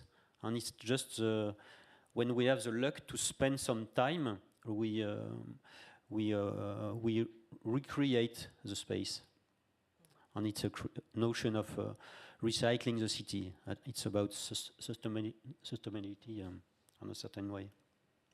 Yeah, thank you. I mean, there are so many practices, and we all agree that slowing down and like getting acquainted with the space and inviting people in many ways, it's in different ways, it's super cool. But we wouldn't be discussing that if it were so easy and only. Yeah, so I would like to invite you to talk about challenges, because it feels like a topic that like everybody is kind of very emotional about it, because that's what we all want. But at the same time, we are facing different obstacles all the time. So what kind of obstacles you have faced? So whether it has something to do with like resources or authorities or the infrastructure of the theater or like organizations you're working with or communication structures, or we're lacking, I don't know, people who can talk to these audiences and like educated mediators or something like that. So what would be the main challenges you've been facing in your own work, in your own spots? Just one word about vertical dance. The main obstacle, it can be the authorizations. But we have no limit about that, because we know how to speak to the owners, and it's quite easy to work in really well-known spaces like the Mont Saint-Michel, like the Bibliothèque François Mitterrand. It's quite easy, because we create a new use, and the owners, they are interested to see their place completely differently also. Yeah, thanks. I would say communication is one major challenge that I think we all can agree that the communication process, exchange of both practical information, but also how to communicate this kind of project towards potential audiences or passing people. So I think communication is one of the key challenges in all of these kind of audience engagement. Can you elaborate a little bit? Is it communication between like the, I don't know, organizers involved, or communication between the institution and the artist, or like how we talk to the audience, because it feels that these are different kinds of... It's all of these levels. I think it starts from how you invite people in this kind of collaborations. I mean, how to define, how do you explain which kind of project people are expecting to or expected to participate, and then on the next level inside your own organization, also to implement it as something that is also giving an extra value, or that is not only a challenge organization-wise or practical-wise. And then when it comes to audience, then it's also the question always when you communicate activities that are not in a very, in a space like on stage where where it's very predefined what to expect or where you come to. But if you're moving outside in the public space, or you invite to a workshop, or you invite to a physical introduction, to make clear what you can expect, it's so crucial for people not to feel exposed and not to feel too vulnerable. Because it's all about bringing also even if you're just a spectator, but you're still bringing your own body. And if you're standing in public space, you also expose yourself just by standing there and being associated with these performing people. So I think how to communicate and implement these kind of activities it's a very tricky process. Yeah, thank you very much. Well, from my side, let's say one aspect probably, I don't know, is it financial resources of projects? We can say it out loud. Yeah, that's fine. It's a safe space. I would like maybe to focus or zoom into material costs. And I think we were also facing in creation processes for scenography, costume, for plenty of different things, like to have access to material or to have the money, financial support. And this made us, but also at the same time, to find different solutions.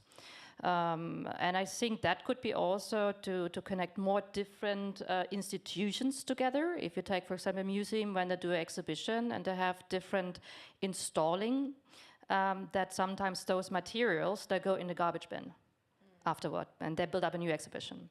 So what we did another exhibition, performance installation, with the material from an exhibition before at the Japanische Palais in Dresden. And we used those materials, this was our working materials, to transform it into something new.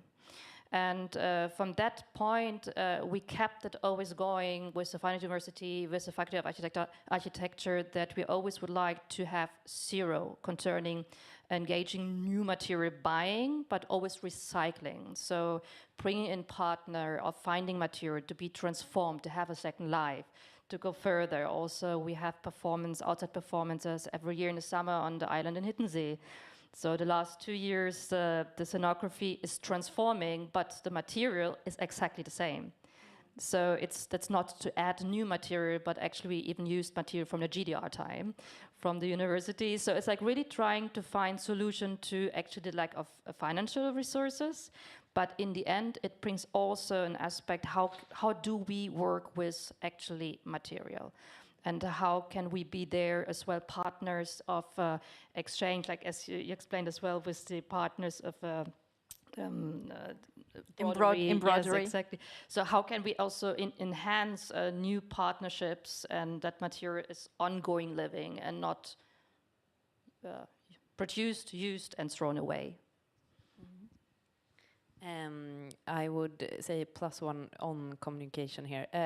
It's a huge challenge if you work outside, like in another space or in another matter. And you also have the challenge of communication with the press. And I have been working with communication like as a part of the production, like from the start, having like communication throughout all the methods. Have a really early press material, thinking communication in every way, and still it's a challenge. Yeah, communication is +1 also, but I would say one word which is respect. Respect to the collaborators, to the organizers, to the audience and to the spaces where you're working. And this is I think, the crucial part when you're working outside or wherever. Resources, yes. Always how to work with finite resources and where you want to target those resources, what's the change you want to make. So for me, there's a lot about representation. I'm often in big national strategic groups where it's overwhelmingly white middle-class people. In the workforce, it's overwhelmingly white middle-class people. And that's a change I want to see, so that different stories and voices are represented in different places, which will also invite other people to go, I could be part of that space. So for me, that means rewinding way back down to see what needs to happen along the pipeline to put skills, to give people the skills and the capacity to be able to do this later, which will also shape audiences. And that takes a lot of time and financial investment, and it's a long-term investment. It's not like a workshop. It's like 10, 15 years ongoing work. So that's one thing. One thing I'd say that's a challenge is getting useful and comprehensive enough feedback from audiences. So thinking about working in outdoor spaces in a completely different way. Another hat I wear is I'm a board director with Without Walls Consortium. So that's a grouping of 36 UK festivals up and down the country, some very big, some medium scale. And it's always a challenge to get a good response from people, to get good feedback. It takes boots on the ground to engage with people, to see what they actually made of it in a way that you can make real use of. And that's always problematic, because if you see something, if you happen across it, you don't really want to spend 20 minutes writing a questionnaire. If you were just passing by, you'd be like, I loved it, bye. So how do you bridge that gap? And I think we've all got like death by questionnaire. It's constant, isn't it? Oh, fill this out, fill that out. We need it for our funders. So I think there's still something that some work to do on that, to gather quite easy, an easier way to gather feedback. Another thing I want to say, last one, sorry, in terms of challenges is I work in a very inclusive and democratic way, but decision making by committee is painful, and it's not always the most successful way of approaching things. So having some kind of someone lead the way is always quite useful for a project like this, and I think that would have been really valuable. Also thinking about democracy is like how you invite different kinds of stakeholders to be part of decision-making processes. So how do you build that into the structure? So for example, in my building, for the community and professional activity programs, we have an advisory group that's made up of professionals, made up of young people, people from the local community, people from higher education, funders, so that there's a really balanced view that kind of comment and feed into what happens. So it's not us speculating on this is the thing people need to see. It's actually talking to those people to find out what the need is. Sorry, I talked a lot then.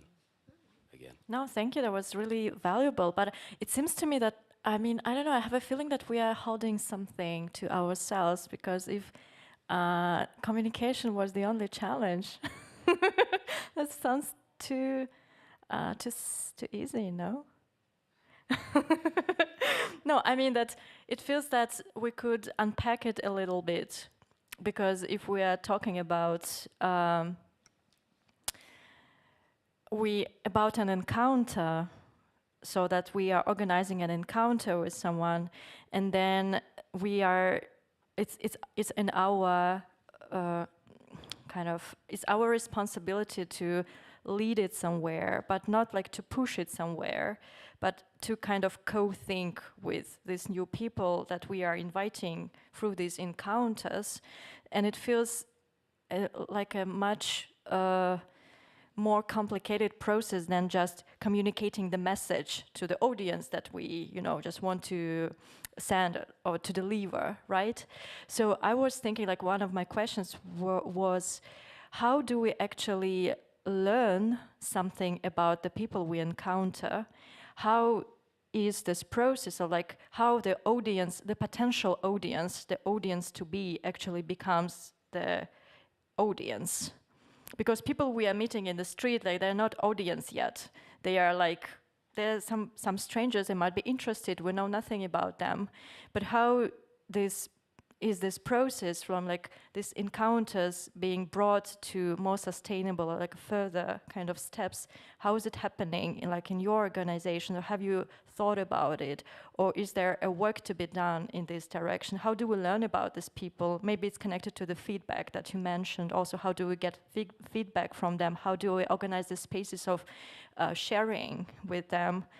Yeah, and how do we co-think with them, so that we are not those who are just delivering something for them to perceive, but how can we, because I think that sustainability in the social sense of the word also requires this kind of co-thinking, like kind of together with the audience.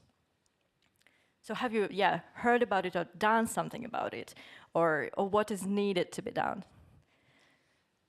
I think we all do something about this in very many different ways, but I think it all starts with trying to understand from which ways of life people are encountering, if it's the activities they participate in, and this goes in the same way for the audiences, but it goes in the same way also for the artists. So to understand the different identities, but also to understand which frame of references these people share with each other, because if you know which kind of a language they use, which kind of experience they have, I mean, what's the cultural background, what are the class differences? I mean, it's so much about who are these people who are either working together, like in this project with different practices, but also it's the same for the audience to understand that, okay, it's people to participate who only want to experience the joy of movement, but then you have like the dance nerds who really already have quite a big bank of references and really want to widen their horizons in a very specific way. So to understand about more who are these people. Really can I add also, but also not who they are, but what their needs are?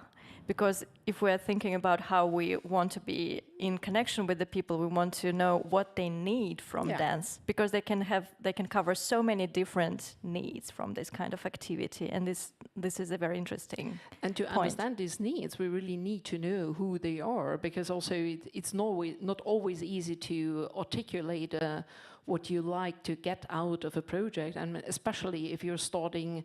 I mean, if you start a long-term project involving audiences or potential audiences, people are very unclear in the beginning of what to expect. They say, I just like to move, I just like to dance, I want to meet other people, but also to see, probably also to produce some needs, because in the beginning, very often it's just about the joy of gathering and moving. But if we could make this difference on adding new needs to make it necessary also to get some artistic inspiration, so then it's really different from just taking a dance class as at a commercial dance school, I think. Just one aspect from my side I experienced as well. I think big cities or like certain areas, cities, how they are structured is also excluding a lot of people. I mean, it's very nice to hear also from Paris having like certain areas. I lived 11 years in Marseille. If you take the north area, Quartier Nord, you have people by the urbanistic, how like public transport is made, how the city is structured, they have no access. They're basically, they're excluded. You have kids there, they see up from the hill, they see the sea, the Mediterranean Sea, and they have never been at the beach. So this, what I think, and something also I experience, a matter as well to go towards different areas, towards different environments, towards people any age, any also countryside, as we speak in Saxonia as well, certain countryside, where it's like the access to culture and equality as well, the access towards for it. And I think there it's necessary to do. And from my side, it's to meet them, to get to know them, in a sense, taking the time and to meet, to speak, to dance, to play.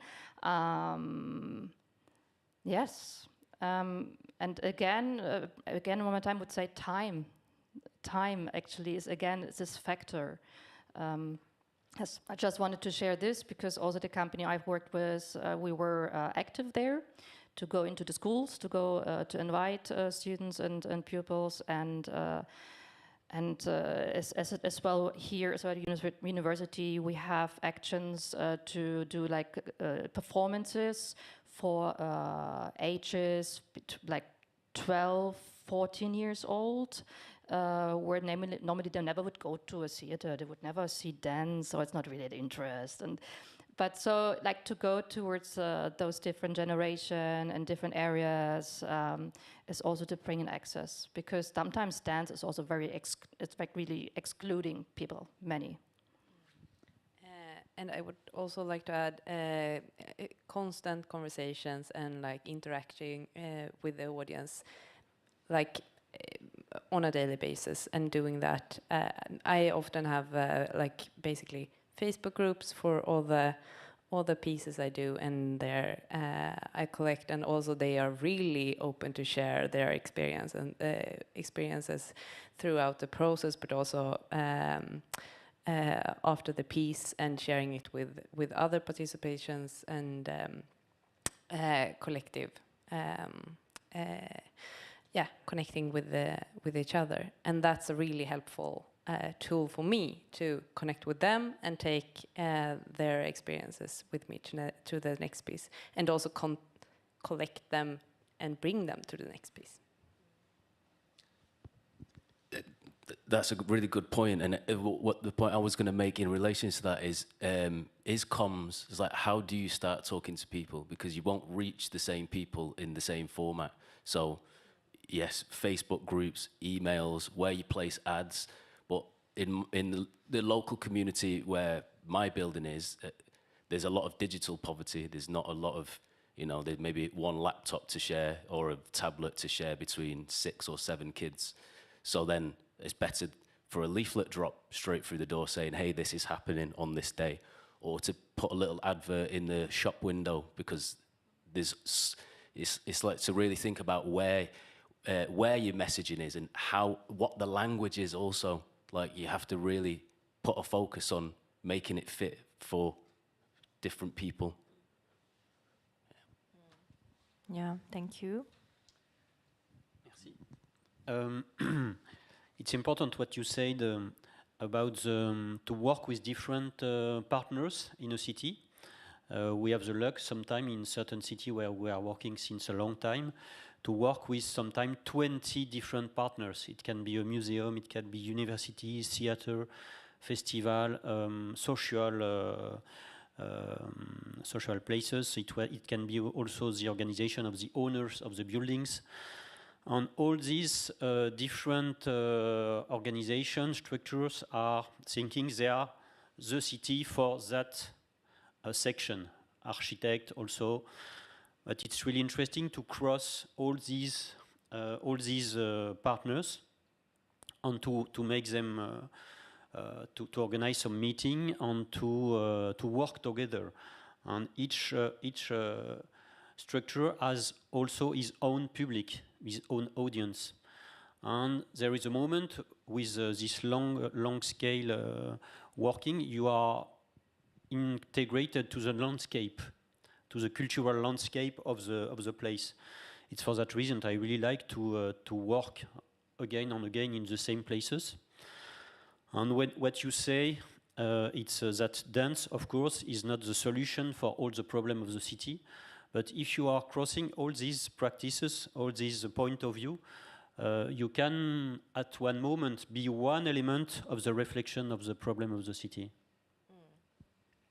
Well, that's an interesting thing, so that you are actually thinking of dance or like an art form, not as a thing in itself, but as something that connecting also a tissue for different operators in the city, and how you can have this like different function in the infrastructure. That is kind of that's an interesting viewpoint. I never thought about it. Maybe you have something to add to it or to comment. Because when I'm thinking about like we need the audience to continue doing what we do, right? And because we think that we're doing something valuable, and it's a little bit more complicated than just leisure time, right? So it's maybe, and it's a bit more complex, not complicated in a negative way, but like more complex, right? So than just a commercial dance lesson or something like that. And it feels that when it's getting a little bit more complex, then it's becoming a bit more complicated to promote or to communicate. And this complexity, it also kind of highlights different angles of like how can we create this relation to the audience, not only to the audience, but also to how can we take into consideration these different actors in the city where we are operating, or different communities, or like the specificity of the power relations, or like the specificity of how the information or communication is working there in the city. And it feels that it requires a lot of grounding. In a way, it's a very site-specific work, but when it comes to collaboration and Rail2Dance, like one of the challenges of Rail2Dance is that these are not like major, bigger cities that are communicating, but like partners and like are very grounded in their specific work methods and their specific like cultures of how they are doing with their cities. And then when it comes to collaboration, when it comes to exchange, then there is this complexity arises of how you communicate between each other, how you make this mobility happen, so that like there is an understanding created between the partners. So maybe the last question would be, how would you bridge mobility and this kind of groundness, sustainability of working in your own space, because it kind of builds this complexity of communication, of how different work cultures come together, so that there is a bigger exchange of this kind of projects, values,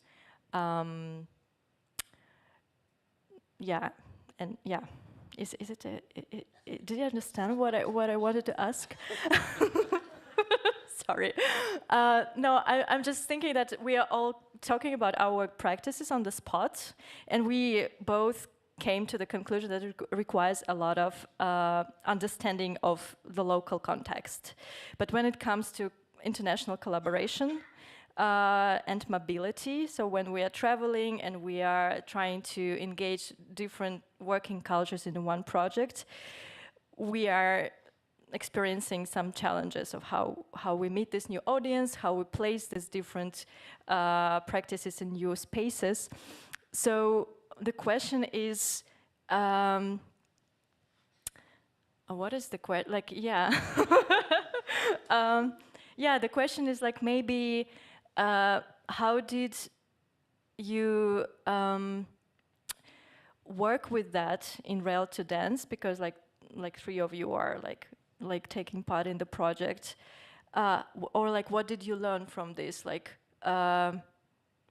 bringing this to perspective, like the site-based perspective with this kind of international interaction perspective into this project? So what did you learn about audience engagement and sustainability from these?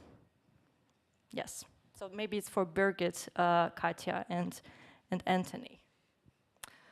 Sorry, it was a bit messy. But I think it's also just that it's so difficult to formulate it. It's also putting the finger on what we all are discussing and what we are challenged about, because I strongly disagree. Thank you. Well, you're welcome. I strongly disagree that just because the process and the communication and the organization is complex, that it needs to be complicated, how we communicate it and how it's experienced by the people who are a part of it or who are experiences that as an audience, because that's exactly what also my major learning from the Rail2Dance project is. If logistics, communication is getting complex and complicated, then it's our task to make it both more simple and practical, but also to make it very not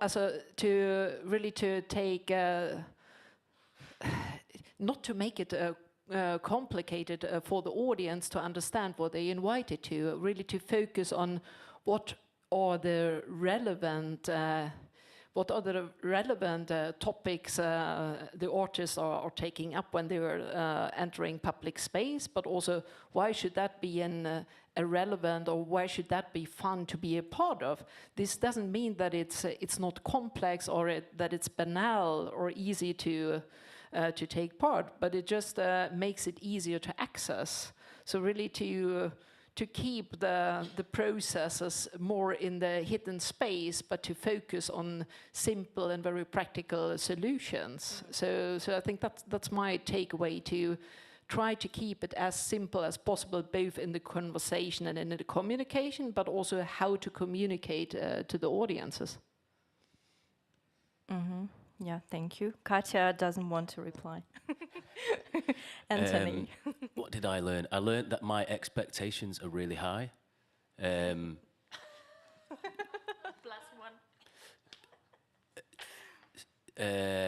Tell us more.